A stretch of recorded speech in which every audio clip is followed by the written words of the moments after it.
Hello students, talent classes के इस YouTube channel पर आप सभी का स्वागत है। आज हम क्लास 10th का साइंस का कुछ महत्वपूर्ण ऑब्जेक्टिव क्वेश्चन यहाँ पे डिस्कस करने वाले हैं। आइए स्टार्ट करते हैं। पहला क्वेश्चन दिया गया है कि प्रकाश के अपवर्तन के कितने नियम हैं। तो ध्यान दीजिए, प्रकाश के परावर्तन या अपवर्तन के 2 नियम हैं। ठीक है, इसका ऑप्शन नंबर बी सही हो जाएगा। क्वेश्चन नंबर दूसरा देखते हैं। क्वेश्चन नंबर दूसरा दिया गया है कि वायु में गमन करती प्रकाश की एक किरण जल में तिरछी प्रवेश करती है, यह किरण क्या होगा। तो देखिए, यहाँ पे जो प्रकाश की किरण है वायु से कहाँ जा रही है, जल में जा रही है। ठीक है, यानी वायु क्या हो जाएगा, यहाँ पे वायु जो है विरल माध्यम हो जाएगा और जल क्या हो जाएगा, सघन माध्यम हो जाएगा। ठीक है, तो अगर प्रकाश की किरण विरल माध्यम से सघन माध्यम में जाएगी तो क्या होगा कि प्रकाश की किरण लंब की ओर मुड़ जाएगी। ठीक है, वही अगर किरण क्या होगा कि वही किरण अगर सघन माध्यम से विरल माध्यम की ओर जाएगी तो लंब से दूर भागेगी। तो ये क्या हो रहा है, विरल माध्यम से सघन माध्यम की ओर जा रही है, इसलिए ये अभिलंब की ओर झुकेगी। इसका ऑप्शन नंबर 2 करेक्ट हो जाएगा। क्वेश्चन नंबर तीसरा देखते हैं। क्वेश्चन नंबर तीसरा दिया गया है कि निम्नलिखित में किस लेंस को अपसारी लेंस कहते हैं। तो ध्यान दीजिए, ये अपसारी लेंस जो है अवतल लेंस को कहा जाता है और वही उत्तल लेंस को अभिसारी लेंस कहते हैं। ठीक है, अभिसारी लेंस जो है ये उत्तल लेंस को कहते हैं और अपसारी जो है अवतल लेंस को कहते हैं। इसलिए इसका जो आंसर क्या हो जाएगा, ये अवतल लेंस हो जाएगा, यानी अवतल लेंस को अपसारी लेंस कहा जाता है। इसका ऑप्शन 3 करेक्ट हो जाएगा। क्वेश्चन नंबर नेक्स्ट देखा जाए।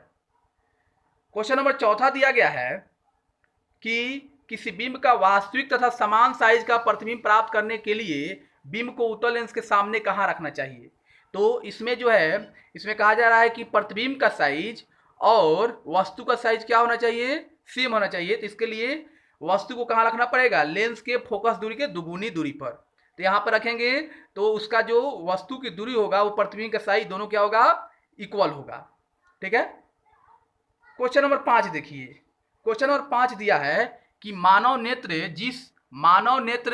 जिस भाग पर किसी वस्तु का प्रतिबिंब बनता है उसे क्या कहते हैं।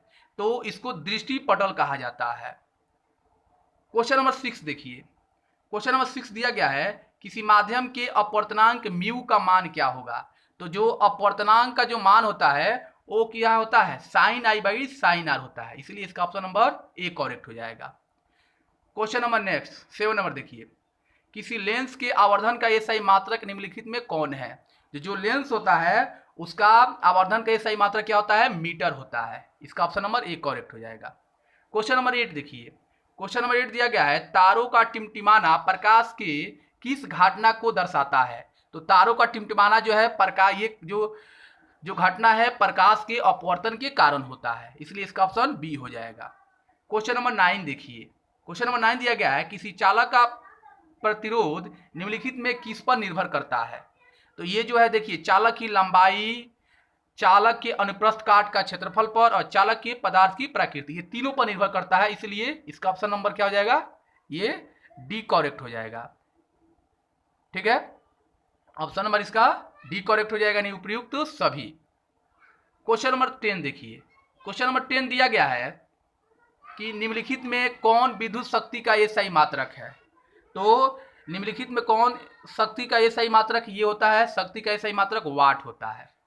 ठीक है, और एम्पियर जो है धारा का मात्रक होता है और ओम जो है क्या होता है, प्रतिरोध का होता है और वाट और घंटा क्या होता है, शक्ति का होता है।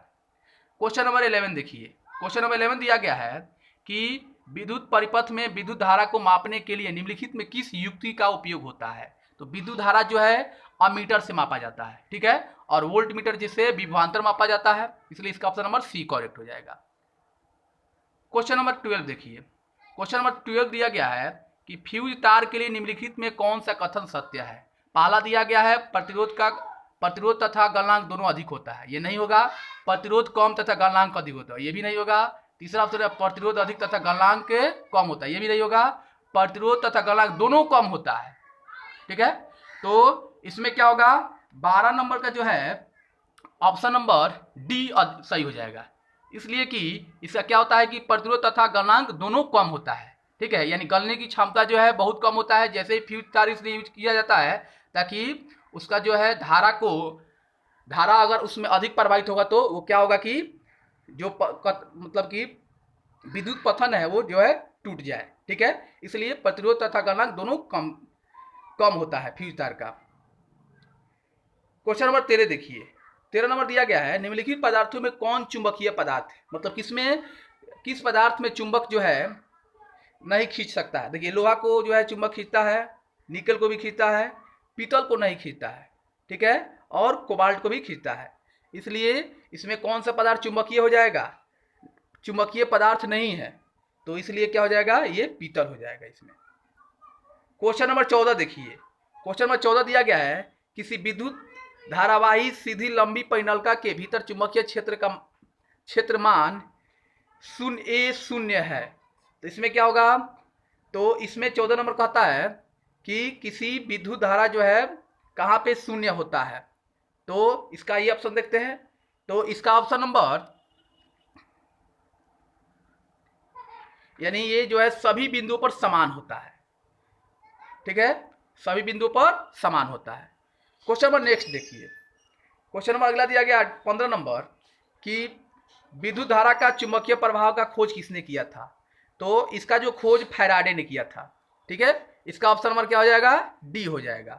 क्वेश्चन नंबर नेक्स्ट देखिए। क्वेश्चन नंबर 16 दिया गया है। क्वेश्चन नंबर 16 दिया गया है कि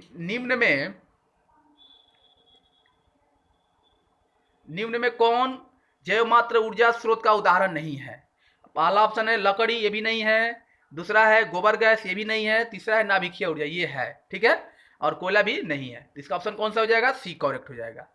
क्वेश्चन नंबर 19 देखिए, 17 क्वेश्चन नंबर 17 दिया गया है कि Na2SO4 यानी sodium sulphate plus barium chloride, यह क्रिया करके क्या बनाता है, barium sulphate plus sodium chloride. इसमें देखिए, इसमें क्या हुआ है कि ये जो यहाँ पे जो Na है ये विस्थापित हो गया है, यानी SO4 से यहाँ पे NO जो है सोडियम हट गया। फिर इसमें देखिए, इसमें BaCl2 है और इधर क्या हो गया है, ये Cl के साथ Ba आ गया, यानी इसमें दो एलिमेंट क्या हुआ है, विस्थापित हुआ है। ठीक है, इसलिए कौन सा ऑप्शन हो जाएगा, ये संयोजन नहीं होगा, द्विविस्थापन हो जाएगा। इसमें दो एलिमेंट विस्थापित हो रहा है, इसलिए द्विविस्थापन हो जाएगा। क्वेश्चन नंबर 18 देखिए। क्वेश्चन नंबर 18 दिया गया है कि अम्लीय वर्षा के जल का पीएच मान क्या होना चाहिए। तो अम्लीय वर्षा यानी जल जो होता है उसका पीएच मान क्या होता है, 5.6 से कम होता है। इसका ऑप्शन बी करेक्ट हो जाएगा।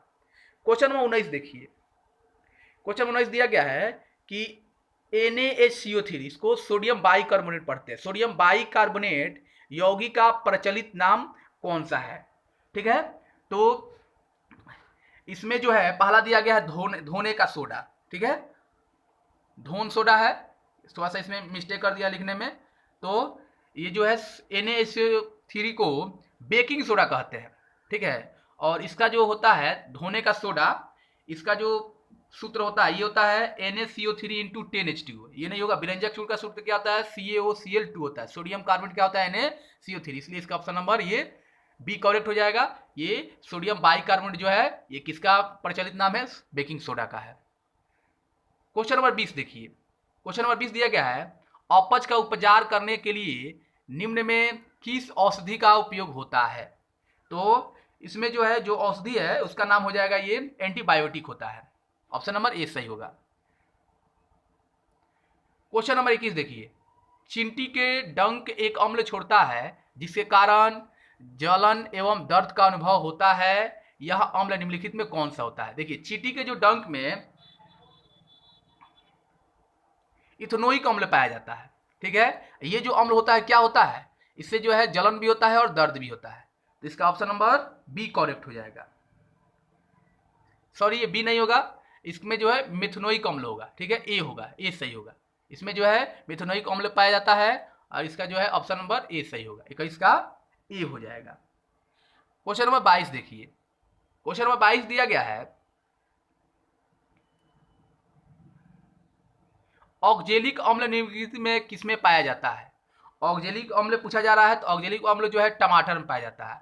वही सांतरा में कौन सा अम्ल पाया जाता है, सांतरा में जो है साइट्रिक अम्ल पाया जाता है। और सिरका में जो है एसिटिक अम्ल पाया जाता है। वही इमली में जो है टार्ट्रिक अम्ल पाया जाता है। इसमें पूछा था ऑक्जेलिक, इसलिए इसमें टमाटर में पाया जाता है। ऑप्शन नंबर ए सही हो जाएगा।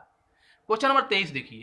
क्वेश्चन नंबर 23 दिया है CaSO4 इंटू हाफ H2O निम्नलिखित में किस यौगिक का रासायनिक सूत्र है। तो ये जो सूत्र है प्लास्टर ऑफ पेरिस का है, ठीक है। ये प्लास्टर ऑफ पेरिस का क्या सूत्र होता है, CaSO4 इंटू हाफ H2O। वही संगमरमर का क्या होता है, कैल्शियम कार्बोनेट होता है। और ब्लीचिंग पाउडर का क्या होता है, ब्लीचिंग जो पाउडर होता है, और इसमें है एक जिप्सन भी है, ठीक है। और अगला क्वेश्चन दिया है 24 नंबर कि निम्नलिखित में कौन सी धातु कमरे के तापमान पर तरल अवस्था में होता है। तो ये हो जाएगा इसका पारा। पारा जो क्या होता है, ये तरल अवस्था में पाया जाता है। सिर्फ यही एक धातु है जो कमरे के तापमान पर भी क्या होता है, ये द्रव अवस्था में पाया जाता है। क्वेश्चन नंबर 25 देखा जाए। क्वेश्चन नंबर 25 दिया गया है नाइट्रोजन के दो परमाणुओं के बीच कितने आबंध बनते हैं। तो एक बंधन नहीं होता है, ठीक है, द्विबंधन नहीं होता है, और त्रिबंधन होता है। नाइट्रोजन के दो परमाणुओं के बीच जो है त्रिबंधन होता है। इसका ऑप्शन नंबर सी करेक्ट हो जाएगा। क्वेश्चन नंबर 26 देखिए। क्वेश्चन नंबर 26 दिया गया है निम्नलिखित में कौन विद्युत का सुचालक है। तो देखिए हीरा जो है, हीरा और ग्रेफाइट ये दोनों को दोनों क्या है, कार्बन के दो अपरूप है। लेकिन वही हीरा क्या होता है, विद्युत का जो है कुचालक होता है। ये जो है कुचालक होता है, ये क्या पूछा है, सुचालक। इसमें क्या होगा, ग्रेफाइट हो जाएगा। यानी ग्रेफाइट क्या होता है, सुचालक होता है विद्युत का। क्वेश्चन नंबर 27 देखा है। 27 नंबर क्वेश्चन दिया गया है कार्बन के सबसे बाहरी कोष में इलेक्ट्रॉनों की कुल संख्या निम्नलिखित में क्या होती है। देखिए कार्बन का जो C होता है, इसका परमाणु संख्या 6 होता है। इसको अगर इलेक्ट्रॉनिक विन्यास अगर करते हैं तो 2 और 4 होगा, ठीक है। तो बाहरी कक्षा में कितने इलेक्ट्रॉन आ रहा है, 4 आ रहा है। इसलिए इलेक्ट्रॉनों की संख्या कितना हो जाएगा इसमें, ये 4 हो जाएगा। ऑप्शन नंबर बी करेक्ट हो जाएगा। क्वेश्चन नंबर 28 देखिए। क्वेश्चन नंबर 28 क्या दिया गया है कि एल्कीन का सामान्य सूत्र निम्नलिखित में कौन है। तो एल्कीन का सूत्र इसमें पूछा गया है। तो एल्केन का होता है CnH2n+2। एल्कीन का होता है CnH2n, ठीक है। तो CnH2n, ये ऑप्शन नंबर सी हो जाएगा। और ये किसका सूत्र है, ये जो है CnH2n, ये जो है एल्केन का है, +2 है। और ये CnH2n-2 किसका होता है, ये एल्काइन का है। ये जो है एल्केन, ये है एल्केन, और ये +2 वाला है, और -2 वाला क्या होता है, एल्काइन, और ये होता है एल्कीन, ठीक है। ये एल्कीन का सूत्र है, इसलिए ऑप्शन नंबर इसका क्या हो जाएगा, सी करेक्ट हो जाएगा। क्वेश्चन नंबर 29 देखिए। क्वेश्चन नंबर 29 दिया गया है समान आणविक सूत्र लेकिन विभिन्न संरचनाओं वाले यौगिकों के निम्नलिखित में क्या कहलाता है। तो इसको क्या कहते हैं, इसको कहते हैं संरचनात्मक समव्यय। इसका ऑप्शन नंबर ए हो जाएगा।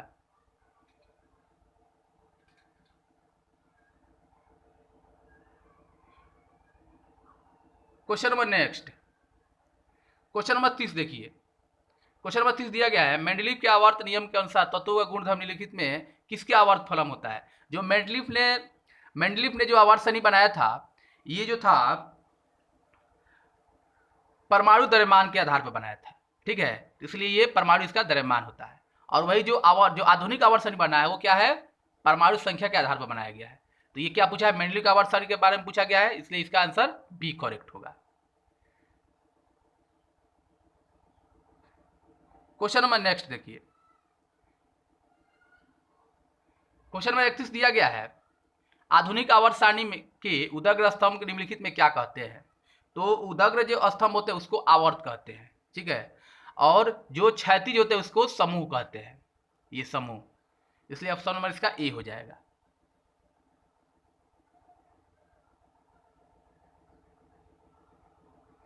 क्वेश्चन नंबर 32 अम्लराज में सांद्र HCl एवं सांद्र HNO3 का अनुपात निम्नलिखित में क्या होता है। तो इसको याद करने की जरूरत है। इसका क्या होता है, 1:2 होता है। क्वेश्चन नंबर 33 देखिए। क्वेश्चन नंबर 33 दिया गया है कि हरे पौधे कहलाते हैं। हरे पौधे जो क्या कहलाते हैं, ये अपना भोजन स्वयं बनाते हैं, इसलिए इसको स्वयंपोषी कहते हैं, ठीक है। तो आज के वीडियो में इतना ही रह देते हैं, आगे के क्वेश्चनों को नेक्स्ट वीडियो में देखेंगे। ठीक है, फिर मिलते हैं अगले वीडियो में।